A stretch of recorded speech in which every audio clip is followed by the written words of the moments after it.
कि किस तरीके से उनकी पिटाई हो रही है। एसबीआई लगभग 4% की गिरावट के साथ, एक्सिस बैंक 3.5% कमजोर, इवन एचडीएफसी बैंक आज तो 3% टूटा ही है। पिछले एक महीने में देखें तो 17% का करेक्शन हो गया है।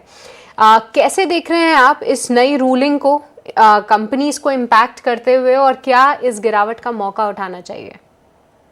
सृष्टि, मुझे लगता है कि ज़्यादातर मार्केट में ओवर पेसिमिज्म आ गया है। मुझे लगता है जैसे आपने कहा कि ये जो इम्पैक्ट है ये शायद बैंकों के अदर इनकम का जो फॉरेक्स कंपोनेंट है उसका 3 या 4-5% इफेक्ट होगा, बट इससे ऐसा नहीं होगा कि बैंकों के सारे प्रॉफिट्स वाइप आउट होंगे। तो मुझे लगता है कि जो गिरावट आई है वो थोड़ा बहुत सेंटिमेंट से लेके है। आज मंथली एक्सपायरी भी है, प्लस जिस प्रकार से अभी माहौल है मार्केट का, सभी को पता है कि अभी वॉर जल्दी खत्म होगा ऐसा लग नहीं रहा है, और वही कारण है कि मार्केट्स में लगातार हमको बिकवाली दिख रही है। दो इंपॉर्टेंट रीजन जो इस फॉल को और एक्सेलरेट कर रहे हैं, पहला तो एफआईएस का नंबर रोज नेगेटिव आ रहा है, प्लस रुपया वीक हो रहा है। तो कहीं ना कहीं मुझे लगता है कि देखिए ये factors not only banks but दूसरे सेक्टर्स पे भी प्ले कर रहे हैं। मुझे लगता है कि सरकारी बैंक्स में अभी भी वैल्यू है। अगर आप एसबीआई की बात करें, कैनरा बैंक की बात करें, तो डेफिनेटली इसमें कोई डाउट नहीं कि अच्छी खासी रिस्क रिवॉर्ड आपको तब मिलेगी जब थोड़ा सा टाइम आप यहाँ पे स्पेंड करो।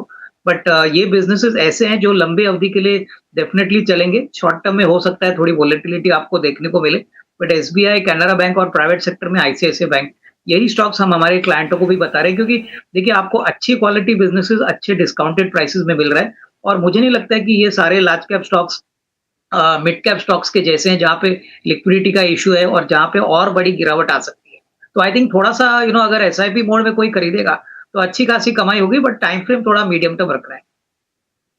ऑलराइट, तो चलिए अपने टाइम फ्रेम को मीडियम टर्म रखें। एसआईपी जैसे आप करते हैं वैसे ही इन बैंकिंग सेक्टर स्टॉक्स को एक्यूमुलेट करने की आप कोशिश करिए और दिग्गज नामों के साथ ही रहिए।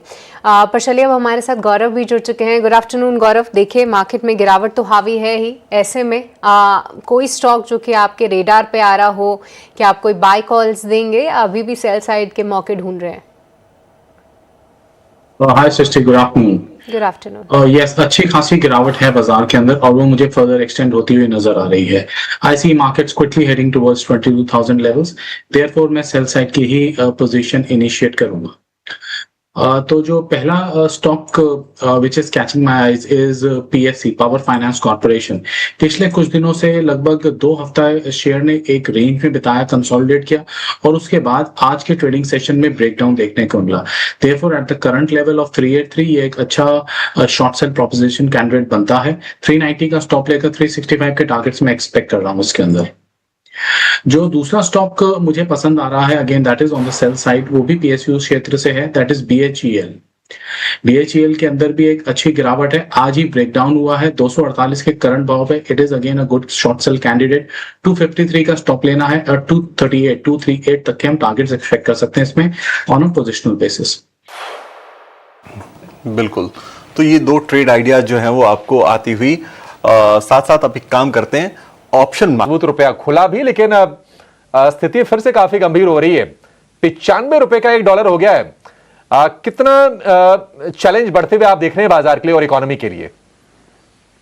से अभिषेक जी, रुपया जब भी वीक होता है मार्केट के लिए नेगेटिव होता है, और हमारा जो क्रूड का बिल है, एक तो रुपया वीक हो रहा है, उसके बाद क्रूड के प्राइसेस बढ़ रहे हैं, तो हमारे लिए दो तरफा नेगेटिव सरप्राइज है। और मुझे लगता है कि मार्केट इस बात पे चिंता है कि अगर रुपया का ये फॉल बहुत जल्द रुका नहीं है तो हमारा जो करंट अकाउंट डेफिसिट है वो आने वाले साल में काफी खराब हो सकता है। अभी तो क्रूड मेरे ख्याल से 110-115 का रेट है, बट अगर ये 130-40 तक जाता है तो दिक्कतें और बढ़ सकती है। तो यही कारण है कि मार्केट्स में एक तो एफआईएस भी बेच रहे हैं, और दूसरा मेरे ख्याल से मार्केट में मैक्रो रिलेटेड कंसर्न अभी काफी बड़े। तो आई थिंक रुपया का स्टेबिलिटी होना बहुत जरूरी है। आरबीआई ने जो भी कदम उठाया है थोड़ा सा डेफिनेटली हेल्प करेगा, लेकिन अभी भी जिस प्रकार का सेल आउट एफआईएस कर रहे हैं, इसका जो एक्सेलरेटेड जो फॉल है वो अभी भी मेरे ख्याल से मार्केट्स रोक नहीं पाया। तो यही कारण है कि जब तक एफआईएस सेलिंग रहेगी तब तक रुपया के ऊपर प्रेशर रहेगा। एफआईएस सेलिंग रहेगी, रुपए के ऊपर प्रेशर रहेगा। और देखिए कहा यह भी जा रहा है कि आरबीआई ने रुपए को सपोर्ट करने के लिए जो बैंकों पर जो डॉलर की जो कैपिंग लगाई, डॉलर होल्डिंग की, इसने भी कहीं ना कहीं सेंटिमेंट को वीक करने का काम किया है कि फिर एफआई ये सवाल पूछेंगे कि क्या कोई बड़े रिस्क हैं भारतीय सिस्टम में और ये आउटफ्लो को ट्रिगर करेगा। तो डबल वैमी हम कह सकते हैं। और जो कैट बढ़ने की अविनाश सर बातचीत कर रहे हैं, कहा यह जाता है कि एवरी $10 का इंक्रीज जो है ब्रेंट क्रूड में आपके कैड को 30 से 40 बेसिस पॉइंट पे बढ़ाता है। तो $70 वाला कच्चा तेल तो लगभग इसको $20 के आसपास पहुंच गया है। और अगर ये और भड़कता है तो अब ये मैक्रो पिक्चर हमारी यहां से गड़बड़ाती हुई नजर आएगी। और एफआईज पहले से बेच रहे हैं, सेलिंग थोड़ी सी और रफ्तार शायद पकड़ ले, ये आशंका है। एक एक्सपर्ट को जोड़ते हैं, समझते हैं कि क्या उनके पास कोई ट्रेडिंग कॉल है इस वक्त बाजार में। हमारे साथ श्रीकांत चौहान है कोटक सिक्योरिटीज के। श्रीकांत जी, बहुत शुक्रिया आपका समय देने के लिए, स्वागत है आप। श्रीकांत जी, काफी बुरी स्थिति बाजार की, 470 अंक नीचे निफ्टी, 22,500 टूटने के बाद 22,350 भी टूट गया है। आप जरा बताइए कि बाजार को लेकर आपका व्यू क्या है, कहां तक आप निफ्टी को गिरते हुए देख रहे हैं और क्या कोई ट्रेड्स हैं आपके पास सर तेजी वाले? जी अभिषेक जी, वैसे देखा जाए तो तेजी वाले ट्रेड्स तो नहीं है, क्योंकि ये मार्केट लगातार गिरते जा रहा है और मार्केट ने कई सारे इंपॉर्टेंट लेवल को तोड़ा है। कई सारे डेवलपमेंट्स भी मार्केट में हो रहे हैं और ये काफी अनयूजुअल थे। जैसे कि क्रूड के दाम $115 के करीब आ चुके हैं, जो हमने रिसेंटली देखे नहीं थे, और अभी यहाँ पे आके सस्टेन हो चुके हैं ये नंबर लेवल्स। करेंसी जो अपनी है वो 95 के करीब आ चुकी है। आज मॉर्निंग में 9350 का एक अच्छा रिलीफ था, लेकिन अभी 95 के करीब है, तो दिक्कतें और बढ़ रही है। और टेक्निकली मार्केट ने 22,500 के इंपॉर्टेंट लेवल को तोड़ा है। तो ये जो डेवलपमेंट्स है उसके बेसिस पे तो यही लग रहा है कि अभी मार्केट के लिए जो नेक्स्ट इंपॉर्टेंट सपोर्ट लाइन है वो 22,000 के रेंज में है।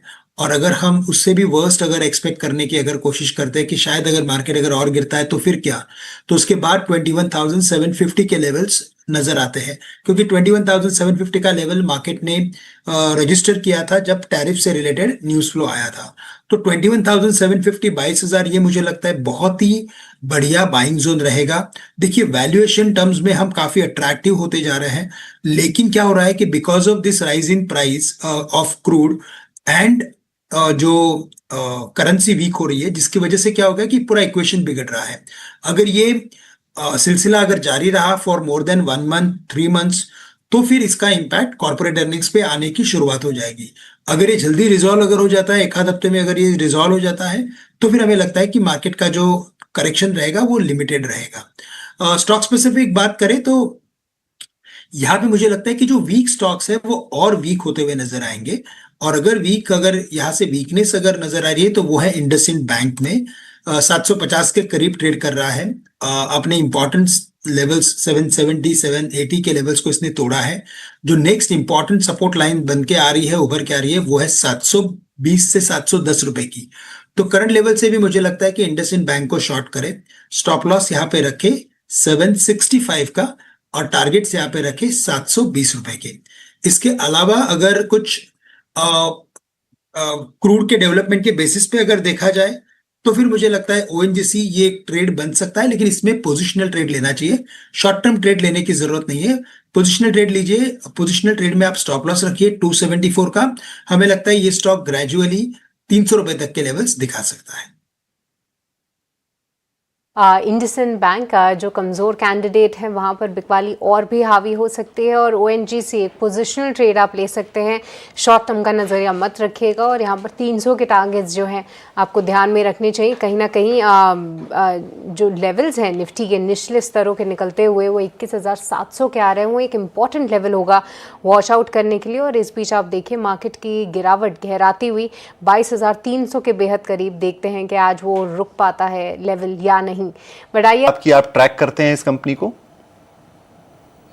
मुझे लगता है कि देखिए आईपीओ के बाद काफी सिग्निफिकेंटली गिरा है, लेकिन फंडामेंटल मुझे लगता है कि अभी भी काफी स्ट्रांग है। देखिए एनबीएफसी प्लेयर है, ज्यादातर एक्सपोजर कमर्शियल व्हीकल सेक्टर और दूसरे लेंडिंग सेगमेंट्स में इनका है। और एसेट क्वालिटी की बात करें तो मुझे नहीं लगता है कि तीसरी तिमाही में कोई प्रॉब्लम था। इनफैक्ट मैनेजमेंट की काफी पॉजिटिव कमेंट्री थी। तो मुझे लगता है कि ये पूरा एचडीएफसी बैंक के गिरने के बाद जो सेंटिमेंट हुआ है वो मेनली रिस्पॉन्सिबल है कि स्टॉक में एक भारी पिटाई आपको देखने को मिली है। मुझे लगता है कि देखिए जिनको लंबी अवधि के लिए खरीदना ये अच्छा मौका बन सकता है, प्रोवाइडेड इनका नजरिया कम से कम 1.5 साल का 2 साल का रहेगा, बिकॉज क्लियरली आई थिंक ऐसे पेरेंटेज का पार्ट होना और obviously balance sheet well funded है, एसेट क्वालिटी भी कंट्रोल में है, तो मुझे नहीं लगता कि कोई प्रॉब्लम होना चाहिए। हालांकि जिनके पास एकदम शॉर्ट टर्म व्यू है वो इसको अवॉइड करे, बट जिनको कम से कम 12-18 महीने का व्यू लेके काम करना है, अच्छी क्वालिटी एनबीएफसी आपको अच्छे प्राइस में मिल रहा है, क्योंकि जब भी मार्केट बाउंस होगा तभी डेफिनेटली मुझे लगता है री रेटिंग भी काफी स्ट्रांगली होगी, और डेफिनेटली ये जो मार्केट का सिनारियो है इसमें सारे स्टॉक्स को एक ही तरीके से पिटाई हो रही है, तो उसी कारण से ये भी स्टॉक आज डाउन है। पेरेंटेज वाली कंपनी है, अगर शॉर्ट टर्म नजरिया है तो निश्चित तौर पे दूर रहिए, शॉर्ट टर्म नजरिया है तो इनफैक्ट पूरे बाजार से दूर रहिए, लेकिन अगर आप लॉन्ग टर्म के हिसाब से इन्वेस्ट करना चाहते हैं तो आपको अच्छे भाव पे ये अच्छी कंपनी मिल रही है। ये राय अविनाश जी की तरफ से आती हुई। चलिए